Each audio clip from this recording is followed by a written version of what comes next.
Hey everyone, I'm Abby Martin, and this is Breaking the Set. So there's been a lot of discussion about media ownership lately, from the 6 corporations that control 90% of what Americans see in the mainstream to state-run media outlets. It can be hard for consumers to know where their information comes from.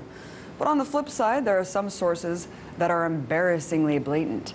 Enter the Richmond Standard, small online newspaper in California. According to Grist, the journalism site focuses on local meetings, sports and community crime, oh yeah, and positive news about Chevron. See, the online rag is entirely funded by the oil giant Chevron and gives its paymaster a special section called Chevron Speaks. Falsely claiming to be the first community-driven daily news source in the last 25 years, the Richmond Standard has also plucked mainstream journalists to editorialize for the publication. One such example is Mike Aldax, formerly a crime reporter for the San Francisco Examiner, who is now at the Standard defending Chevron. As you can see, he was pretty gleeful about Chevron coming out on top in its lawsuit against the Ecuadorian rainforest that it dumped toxic pollution in for 50 years.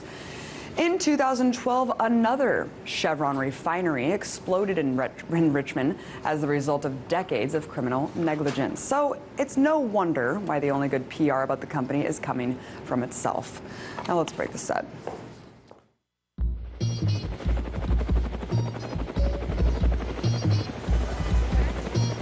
It was a terrible mistake, and we're working very hard to make up for it.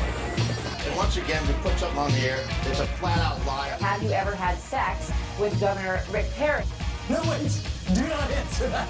I want you to watch what we're about to do because you've never seen anything like this on television.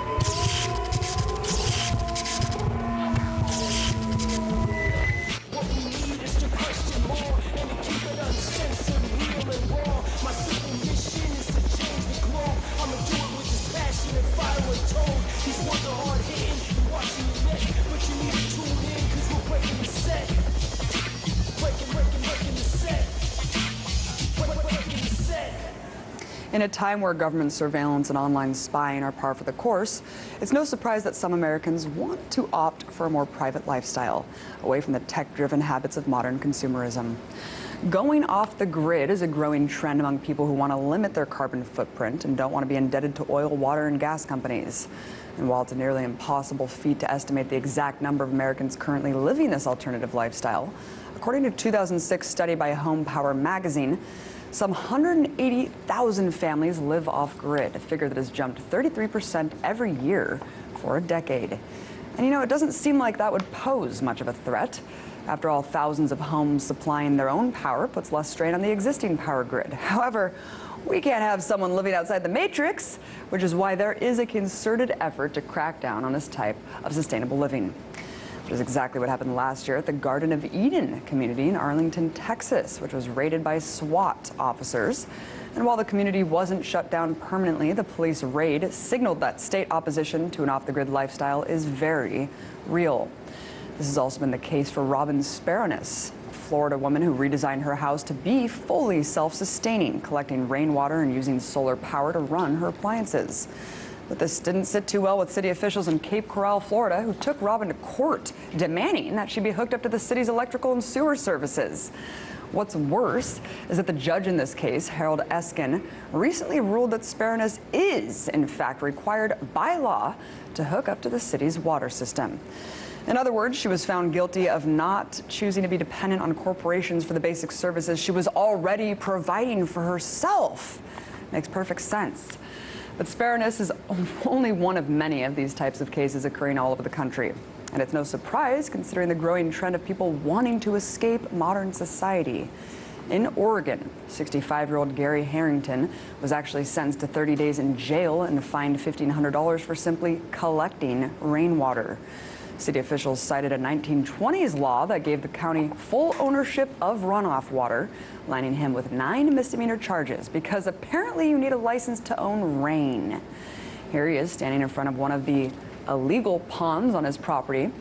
And just last year, after refusing to destroy his ponds, Harrington was found in violation of the law yet again for appropriating water without a permit. This landed him yet another jail sentence, only this time it was for 90 days. Listen, instead of cracking down on these people, they should be commended and serve as examples for the rest of us and how we can all live more sustainable and potentially more fruitful lives. Because cooperating with nature might be the last chance we have to save the planet for ourselves. And it's an activity that should never be punished by utility companies that do just the opposite.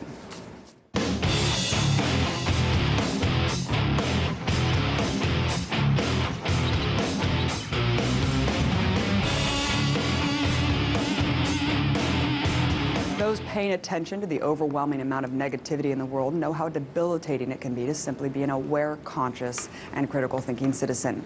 Between Fukushima, catastrophic climate change, economic collapse, and endless war, the sheer magnitude of problems facing humanity can be traumatizing, to say the least. These rapid earthly changes can result in so many ups and downs that sometimes just existing as a human in the world can feel schizophrenic. Indeed, as the long descent's John Michael Greer elucidates, the technical dimension of our predicament is less important than the inner dimension, because until we address the inner, we are doomed to worsen the severity of our situation. This theme of finding our inner peace and strength in order to deal with the impending collapse of modern capitalism elucidates Carol Baker's work, author of Collapsing Consciously. Baker insists that we need to reframe the discussion by creatively embracing the collapse of industrial civilization instead of living in denial that it's even happening. Well, earlier I was joined by Carolyn, and I first asked her why she predicates her work on the notion that collapse is indeed inevitable. Well, you know, since about 2000, I've been researching the collapse of industrial civilization, looking at energy, economics, and environment. And prior to that time, I thought that we were looking at a lot of disparate problems with no connecting thread. But I came to realize that our industrial civilized way of life is actually crumbling because the stories on which it was created are themselves unraveling. And I don't think that this is necessarily a bad thing. I think this is a time of death and rebirth. It's going to be painful, but it's also replete with opportunities for the transformation of human consciousness, the opportunity to create new cultures and new communities. There just isn't any way back. You can't have infinite growth on a finite planet. Well, in the book, you say that positive thinking has become the quasi-religion of industrial civilization, and the failure to maintain it tantamount to treason. Talk about how you came to this conclusion. Well, if we look at the collapse of industrial civilization and what's actually going on, we have to ask ourselves, how did we participate in creating this planet-murdering, soul-murdering monster of empire? What needs were we trying to fulfill? What emotional wounding and spiritual void did we think that empire could resolve? How did we allow empire to colonize us in the way that it's colonized all indigenous people around the world? And very importantly, what tools do we need to uncolonize ourselves? Not positive thinking. One of the most important tools that we can utilize is to consciously explore our emotions in relation to how we feel about this demise. Our emotions like fear, anger, grief, and despair in the face of this collapse. Carolyn, you know, the spiritual crisis that you speak of, how much of this refusal to accept the unsustainable nature of modern capitalism has to do with the denial of mortality? Well, very much so. You know, I like to look at this in terms of, I like to reframe this really in terms of a planetary rite of passage, which is kind of a little death in preparation for the big death. And in indigenous cultures, the purpose of a rite of passage was to cause the young person to reach down inside themselves and discover their truest core that not only help them survive the ordeal, but become mature men and women who could create a strong, vibrant, interdependent community in their tribe. So that's what I see us experiencing in the larger picture at this time. And that has everything to do with preparing us for dealing with our own mortality. And as someone who's taught classes on emotional resilience, can you talk about how one can flex their mental mind to process negativity easier and kind of go over some of the essential tools to prepare for societal unraveling? Well, in 2011, I published Navigating the Coming Chaos, a handbook for inner transition, which is a toolbox that really laid out that we have arrived where we are because we've lost touch with the eternal, the sacred, the greater self within us. And that eternal self knows itself to be connected with all life, with all matter, with all beings, with all that is. And because we lost touch with the eternal at our core, we began believing that we're separate from all other beings. And as a result, we started embracing competition and domination rather than cultivating relationship as the most ego-satisfying way to be in the world. So I believe that unless and until we rediscover the sacred at our core, we're going to continue creating industrially civilized empires that will eventually destroy the planet and all life on it. And you talk about in the book, learning a variety of skills, getting involved actively locally, getting to know your neighbors and your communities. Carolyn, as we know, every society functions on social, cultural, or religious myths. What myth will replace the American dream once it falls apart? Well, that's a really good question. Industrial civilization has been based on a number of myths that have to do with heroic achievement based on domination. Of course, the American dream is classic of that. It's been all about soaring and endless rising to the top, infinite growth on a finite planet. But in Greek mythology, we have a story of Icarus, whose wings were made of wax and who was obsessed with flying high, but flew too close to the sun, and as a result his wings melted and he fell to the earth. Now this myth is very similar to what's happening to industrial civilization right now. Our soaring is actually causing the destruction of the earth, and we're being destroyed alongside everything else that we're destroying. We're now facing catastrophic climate change, which may result in a few places on Earth being not habitable in 30 to 50 years. So whether or not we survive physically is less important than the lessons we learn in this rite of passage, some of which have to do with cooperation, creating community, and experiencing the extent to which we're all interdependently connected with all life. Caroline, I wanted to get your opinion on the notion of willful blindness. I've talked to Margaret Heffernan, author of the book Willful Blindness, on the show before, about the notion of kind of this willful ignorance and adherence to myths as being human nature intrinsically. Do you agree that this is just part of being human? We just don't want to look at anything that it points in a downward direction. We've got this belief that everything is getting better and better all the time, and we hold on to this belief even as things are crashing around us. It's very disturbing to look at collapse head on unless you have the tools with which to do so, and that's what I offer in my books and in my work. Why is meditation such an integral part of your message? Well, because it is part of that going inside. It is part of that finding out who we really are. And, one of the questions that I often get, and I think you were going to present to me at some point, is, how do we redefine hope? Well, hope is a word that I try not to use very much because in this culture it's become a form of passivity in which we hope that some politician or movement will save us. And it keeps us invested in the old paradigm and the mythology of the American dream. I believe that one of the purposes of our planetary passage is a loss of that kind of hope. That kind of hope is what I call hopium, and it's highly addictive. There is no hope in the old paradigm. What we need is to inspire each other and create options for ourselves and our communities.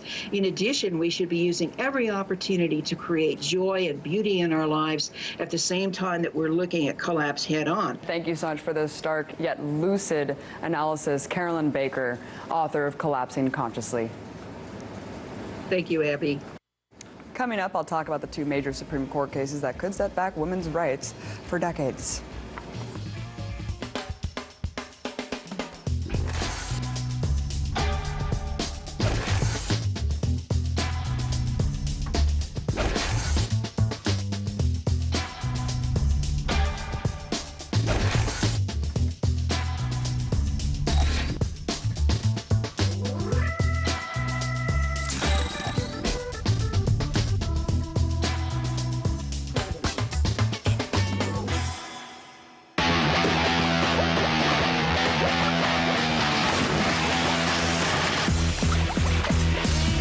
birth control is nearly as old as civilization itself. As early as 1550 BC, Egyptian women would mix dates, leaves, and honey into a paste and smear it over wool in an effort to avoid conception.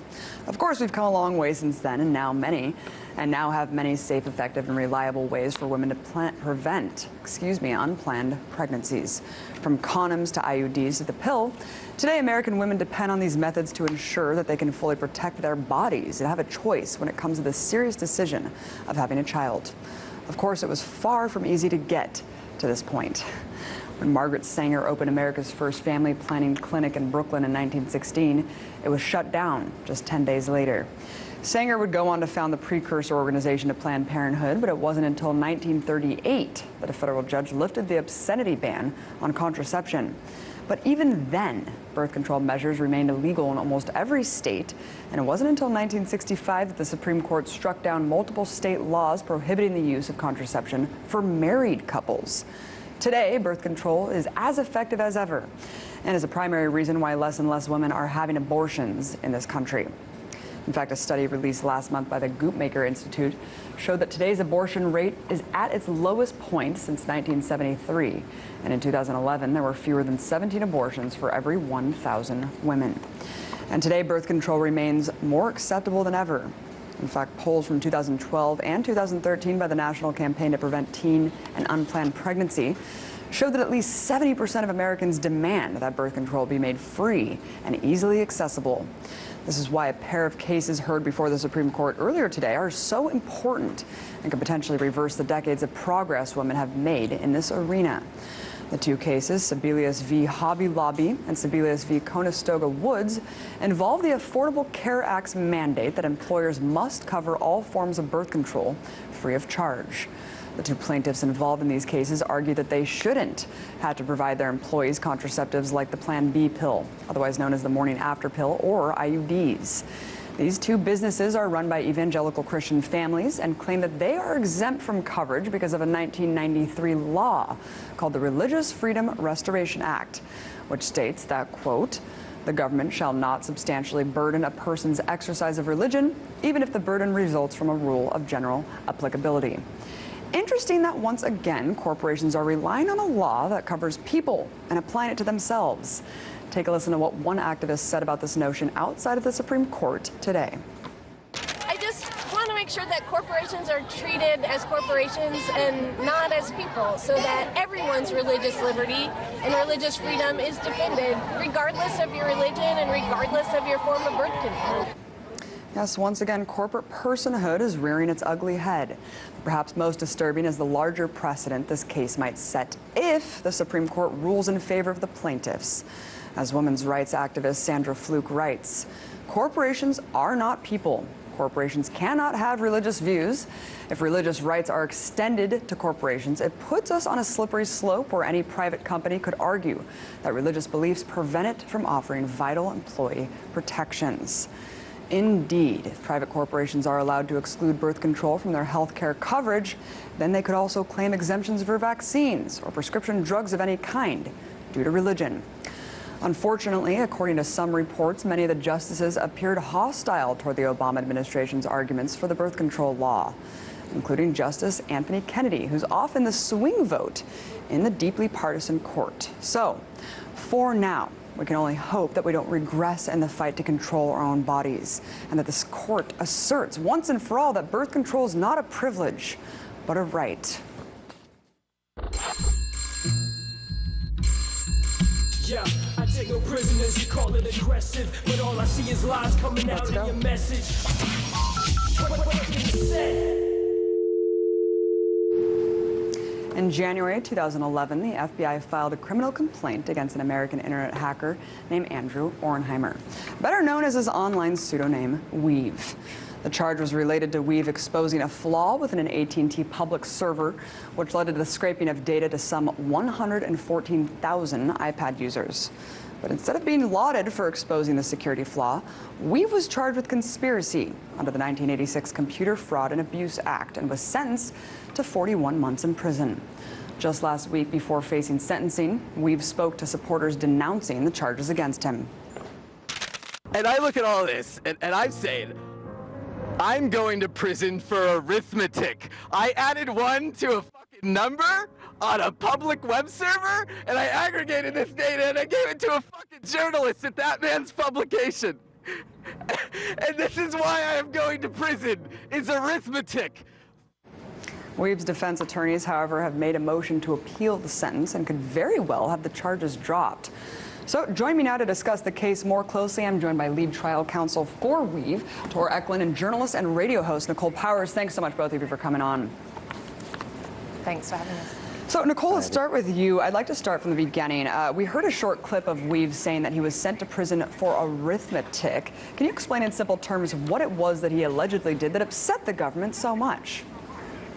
Well, I think that basically what he did was embarrass a publicly listed company because he's guilty of doing something that, you know, people inadvertently do every day, which is, you know, go to publicly published websites that are non-password protected on the internet. He figured out a way of going to rather a lot of them, but I mean, these were not password protected web pages. They were like open to the world.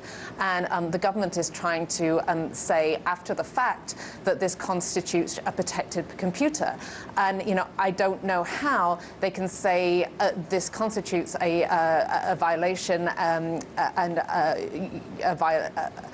an attack on a protected computer when the computer was not protected. There was no password there. Right. And if this case is left to stand, basically you're expected to be psychic because you're supposed to sort of figure out, you know, what web pages you can visit and what pages you can't, just based on that.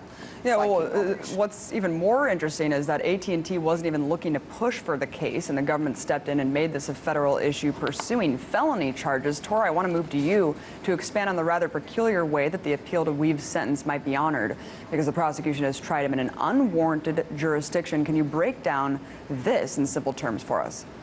Yeah, I mean, essentially, one of the actually protections you have under the U.S. Constitution in a federal criminal trial is something called venue, and that all that means is where the trial is going to take place. And the framers of the Constitution were really concerned about that because what was happening is the Crown would, say, take, you know, a revolutionary from, say, Philadelphia and put them on trial in London.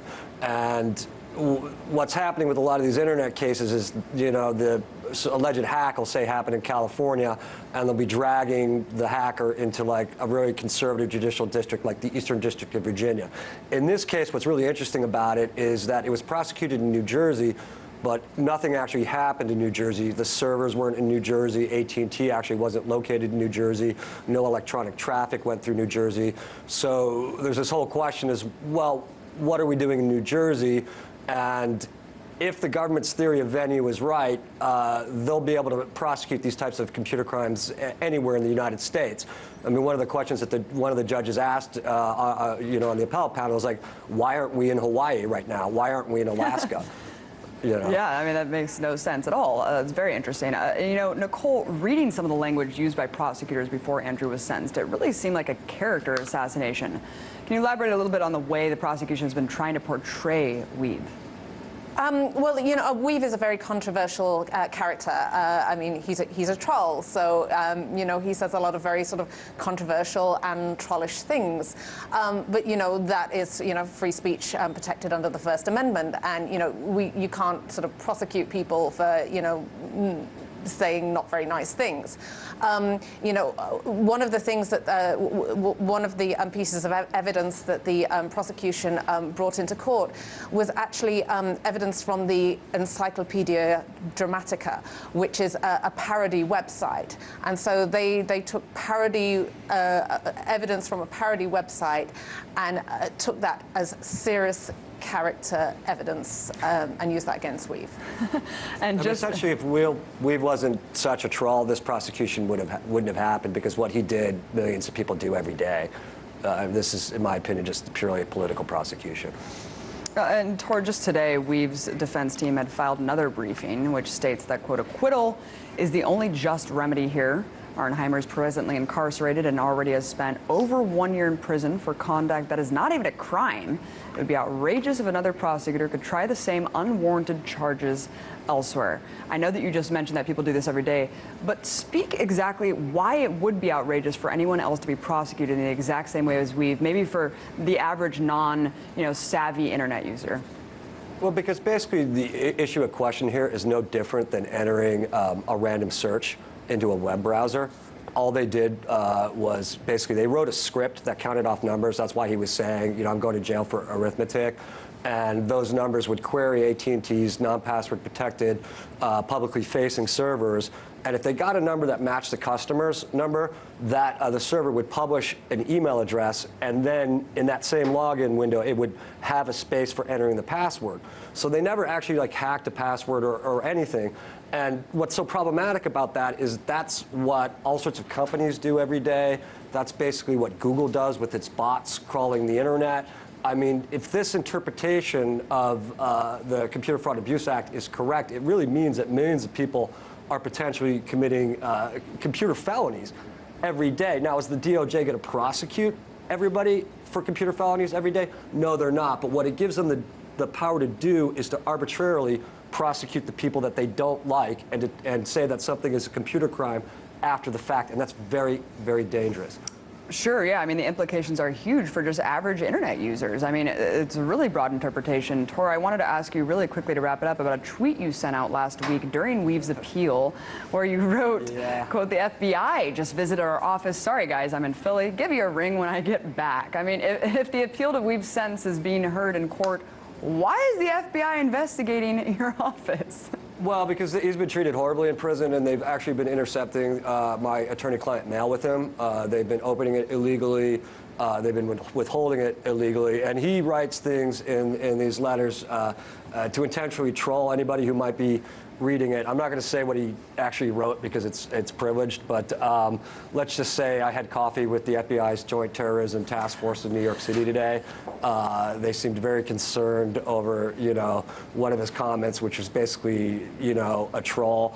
And I also think actually what they're doing is they're trying to intimidate lawyers. They're trying to intimidate me. They're trying to say, hey, listen, we don't like people representing people like this. We want to show your speech. Sounds like a fun lunch. Nicole, we have about 30 seconds left, but I wanted to really just ask you, what is this all about? I mean, you've written extensively about the government's attitudes toward what it sees as, quote, computer criminals, how harsh these punishments are. What's driving the prosecutions? We have about 30 seconds left. Well, I mean, this is just a very selective prosecution. I mean, Weev is a troll, but, there are people that aren't trolls that are doing exactly the same thing.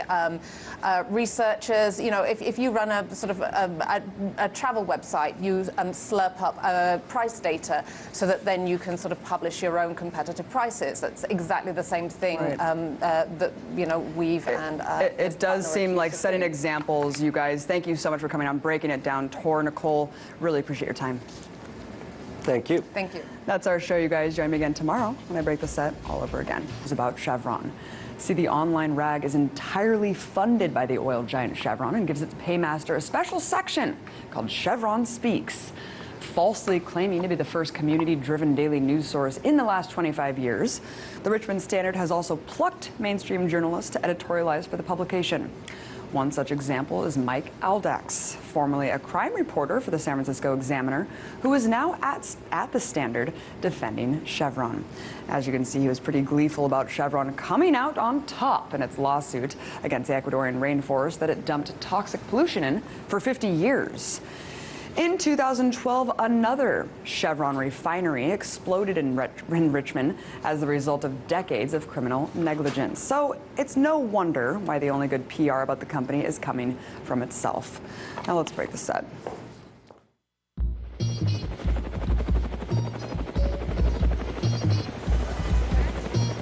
It was a terrible mistake, and we're working very hard to make up for it. And once again, we put something on the air. It's a flat-out lie. Have you ever had sex with Governor Rick Perry? No, wait. Do not answer that. I want you to watch what we're about to do because you've never seen anything like this on television.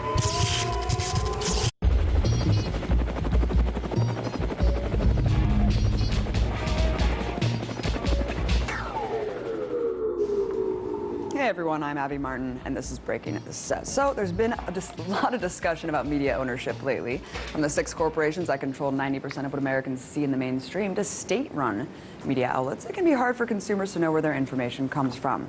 But on the flip side, there are some sources that are embarrassingly blatant. Enter the Richmond Standard, small online newspaper in California. According to Grist, the journalism site focuses on local meetings, sports and community crime, oh yeah, and positive news.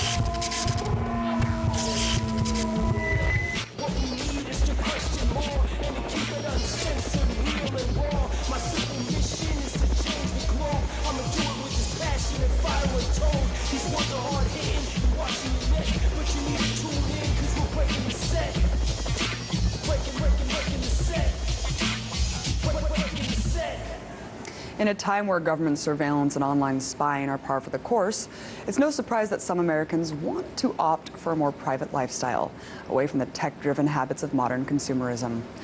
Going off the grid is a growing trend among people who want to limit their carbon footprint and don't want to be indebted to oil, water, and gas companies. And while it's a nearly impossible feat to estimate the exact number of Americans currently living this alternative lifestyle, according to a 2006 study by Home Power magazine, some 180,000 families live off-grid, a figure that has jumped 33% every year for a decade. And you know, it doesn't seem like that would pose much of a threat. After all, thousands of homes supplying their own power puts less strain on the existing power grid. However, we can't have someone living outside the matrix, which is why there is a concerted effort to crack down on this type of sustainable living. Which is exactly what happened last year at the Garden of Eden community in